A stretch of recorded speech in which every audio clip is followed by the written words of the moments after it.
इस लेक्चर में IAS-19 employees benefit में डिफाइंड बेनिफिट प्लान के कॉन्सेप्ट को अंडरस्टैंड करेंगे इस क्वेश्चन के थ्रू। तो सबसे पहले क्वेश्चन को रीड कर लेते हैं।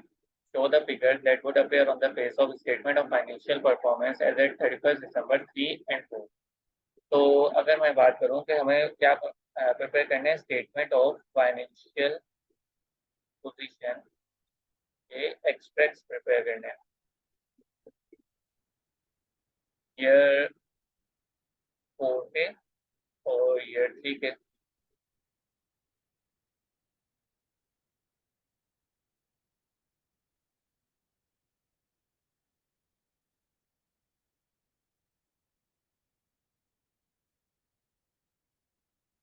अब ये स्टेटमेंट ऑफ फाइनेंशियल पोजीशन के अंदर जो है हमारे पास क्या आ रहा है, लॉन्ग टर्म लाइबिलिटीज आ रही होंगी।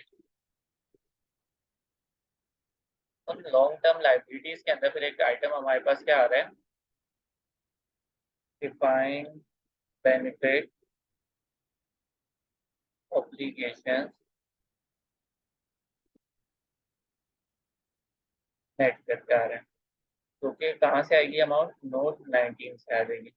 नोट 19 अभी प्रिपेयर करते हैं डिटेल में। तो ये अभी हमने सीखा कि लॉन्ग टर्म लाइबिलिटीज कंपनी की कुछ उन लॉन्ग टर्म लाइबिलिटीज के अंदर एक आइटम आ रहा है, defined benefit obligation net, note 19 से। तो यहाँ पे नोट 19 प्रिपेयर कर लेते हैं। Note 19 defined benefit obligations net करते हैं।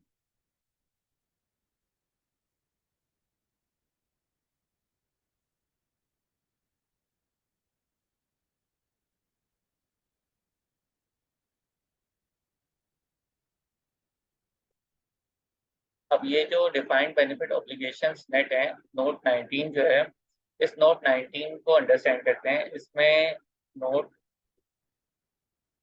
19.1 एक बन जाएगा और एक हमारे पास नोट 19.2 बन जाएगा।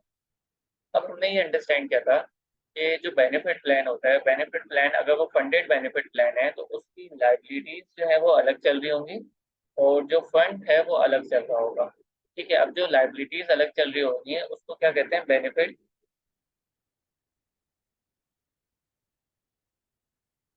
Benefit obligation. क्या होती है, ये लाइबिलिटीज होती है। ठीक है, हमने नोट 19.1 प्रिपेयर किया। नोट 19.1 में हमने क्या लिखा, बेनिफिट ऑब्लिगेशन। फिर उसके बाद हमने नोट 19.2 प्रिपेयर किया, उसमें हमने क्या लिखा, नोट 19.2 जो है वो हमारा फंड जो अलग चल रहा है उसको हमने नाम दिया प्लान एसेट्स का। इसको भी डिटेल में अंडरस्टैंड करते हैं कि प्लान एसेट्स क्या होता है। तो अगर मैं शुरू से लेके चलूँ, हमने क्या सीखा अभी तक, हमने बोला कि स्टेटमेंट ऑफ फाइनेंशियल पोजीशन के एक्सट्रैक्ट बनाने हैं 2 ईयर्स के। तो स्टेटमेंट ऑफ फाइनेंशियल पोजीशन के अंदर लॉन्ग टर्म लाइबिलिटीज आ रही थी। लॉन्ग टर्म लाइबिलिटीज के अंदर जो है डिफाइंड बेनिफिट ऑब्लिगेशंस नेट करके एक चीज आ रही है। तो हमने बोला कि अब डिफाइंड बेनिफिट ऑब्लिगेशंस जो है उसको अंडरस्टैंड कर लेते हैं। तो नोट 19 प्रिपेयर किया डिफाइंड बेनिफिट ऑब्लिगेशन का। फिर नोट 19 के अंदर जो है हमने 19.1 और 19.2 प्रिपेयर किया, क्योंकि हमें पता है कि फंडेड प्लान जो होता है अगर बेनिफिट प्लान में, तो उसकी लाइबिलिटीज अलग चल रही होंगी और उसके जो फंड्स होंगे वो अलग से चल रहे होंगे। तो अब इसके अंदर क्या क्या आइटम्स आएंगे, सबसे पहले ओपनिंग ऑब्लिगेशन आ जाएगी। ओपनिंग ऑब्लिगेशन क्या चीज़ है कि जो लास्ट ईयर की जो क्लोजिंग ऑब्लिगेशन आ रही होंगी वो करंट ईयर की ओपनिंग ऑब्लिगेशन आ जाएगी। फिर एक इंटरेस्ट एक्सपेंस की अमाउंट आ रही होगी। लास्ट ईयर की जो हमारे पास सर्विस है ना, लास्ट ईयर की सर्विस को इस साल की वैल्यू पर ले आएगा।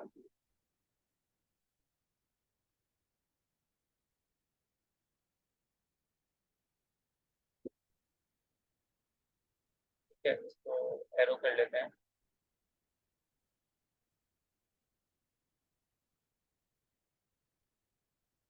ये हमने क्या अंडरस्टैंड किया, सबसे पहले ओपनिंग था। ठीक है, ओपनिंग ऑब्लिगेशन क्या आती है कि लास्ट ईयर की जो क्लोजिंग ऑब्लिगेशन होगी वो करंट ईयर की ओपनिंग हो जाएगी।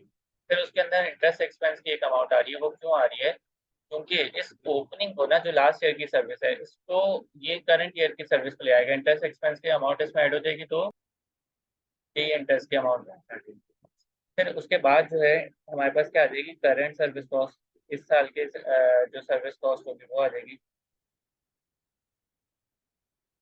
करंट सर्विस कॉस्ट के बाद बेनिफिट पेड की एक अमाउंट आ रही होगी। बेनिफिट पेड की अमाउंट का क्या मतलब है कि अगर कोई एम्प्लॉय जो है वो छोड़ के चला गया, उसकी पेंशन वगैरह कंपनी ने अगर उसको जब दी, तो उसमें क्या होगा कि कंपनी की जो ऑब्लिगेशन है वो कम हो जाएगी।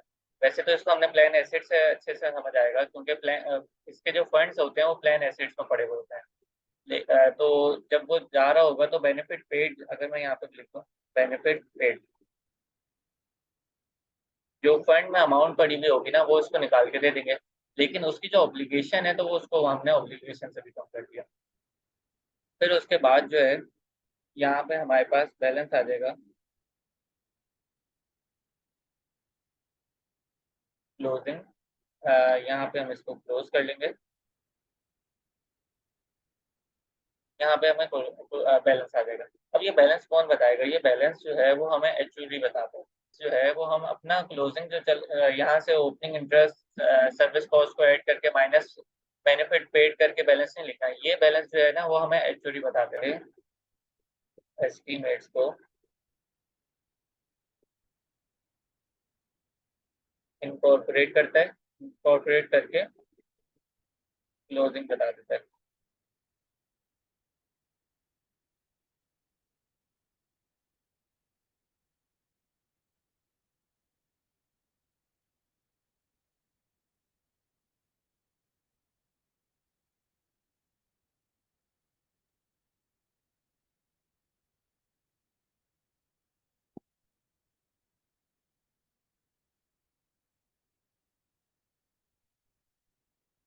ये जो बैलेंस होगा वो यहाँ से आ जाएगा। अब इस बैलेंस में और इस टोटल में जो डिफरेंस आ रहा होगा गेन या लॉस का, उसको हम ओसीआई में लेके जाएंगे। ये डिफरेंस जो है रीमेजर का जो डिफरेंस है ना, रीमेजर के डिफरेंस की वजह से आया है। तो जो भी डिफरेंस जो है ना, जो है वो एस्टिमेट का गेन लॉस है, एस्टिमेट का गेन या लॉस है। ठीक है, तो इसलिए इसको जो है हम ओसीआई में लेके जा रहे हैं। इसको हम अपना कंपनी का नॉर्मल गेन नहीं मान रहे या नॉर्मल लॉस नहीं मान रहे।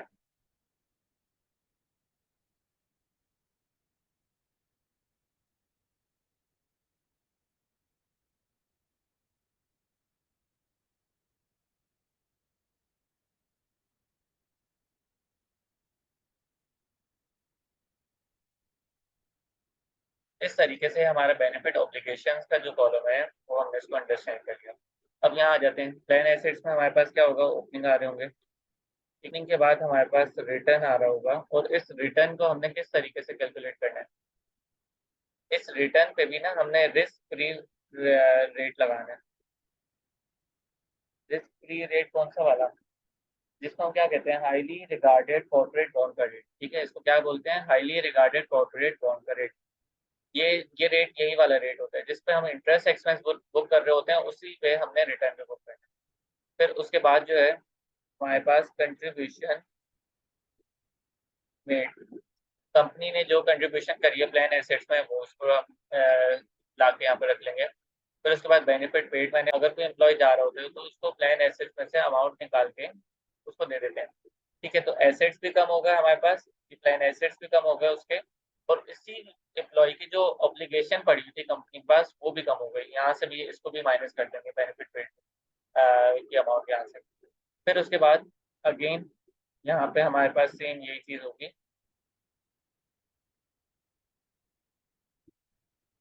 कि हमें जो एक्चुअली ने हमारे जो बैलेंस बताया होगा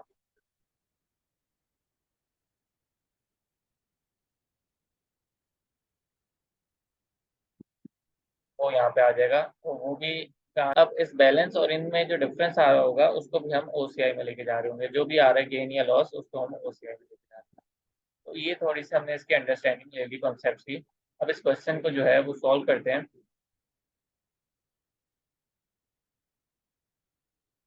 हम कहाँ थे, 19 नोट पे थे, तो नोट 19 के बाद 19.1 पे प्रिपेयर किया हमने और 19.2 प्रिपेयर किया।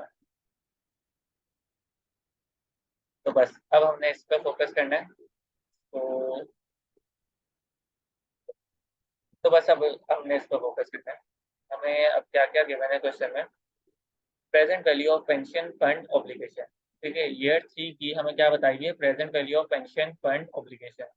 तो हमें ओपनिंग बता दिया कितना है 1200 प्रेजेंट फंड ऑब्लिगेशन का, और market value of pension fund assets की भी हमें ओपनिंग दे दिया 1000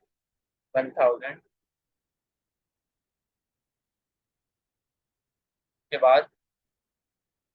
उसके बाद हमें एक इंफॉर्मेशन गिवन है, बता रहे हैं information related to actuarial valuation discount rate use to determine pension fund liabilities कितना है 5% का। तो ये जो डिस्काउंट रेट हमें बता दिया कितना है 5% का। ये रिटर्न भी 5% पे ही बुक होगी। तो 1200 का अगर मैं 5% ले लूँ तो 60 आ गया, और यहाँ पे 1000 का 5% ले लूँ तो 50 आ गया। फिर उसके बाद क्या हुआ, करंट सर्विस कॉस्ट बताई गई 100 की, करंट सर्विस कॉस्ट हमने 100 की रख ली। फिर उसके बाद कंट्रीब्यूशन टू पेंशन फंड 140, जो कंट्रीब्यूशन करी है कंपनी ने पेंशन फंड में वो 140 की है, वो गिवन है। फिर उसके बाद बता रहे हैं benefit paid out amounting to 95, benefit 95 का पे किया है, यहाँ से भी माइनस हो जाएगा, यहाँ से भी माइनस हो जाएगा, रीजन हमें पता चल गया। फिर उसके बाद हमें सारी इंफॉर्मेशन हो गई। अब इसको बैलेंस करते हैं।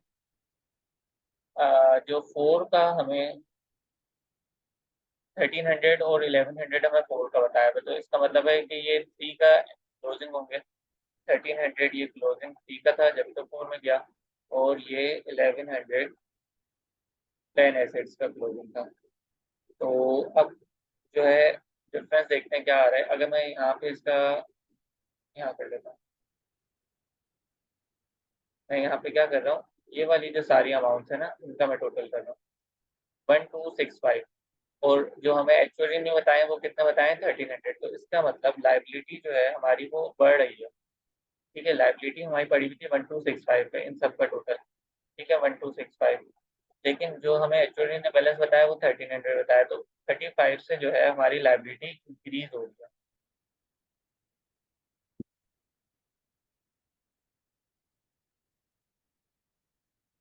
तो ये 1300 और 1265 का जो डिफरेंस होगा ना, वो क्या आ रहा है हमारे पास 35 आ रहा है, और ये 35 क्या बता रहे हैं कि लाइबिलिटी इंक्रीज हो रही है। लाइबिलिटी पहले 1265 की थी, लेकिन एक्चुअली ने जो 1300 बताई वो इन दोनों का डिफरेंस 35। तो वो यहाँ पे अगर मैं लिखता हूँ कि ये लॉस आ रहा है।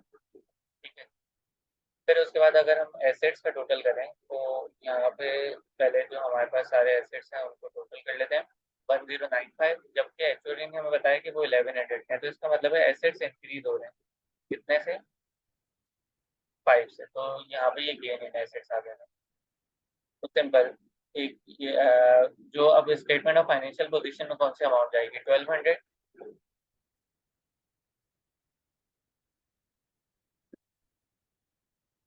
ईयर 3 में 1200 माइनस 1200 ये आ गया, और उसके बाद जो है ईयर 4 में जो बैलेंस बताया हुआ है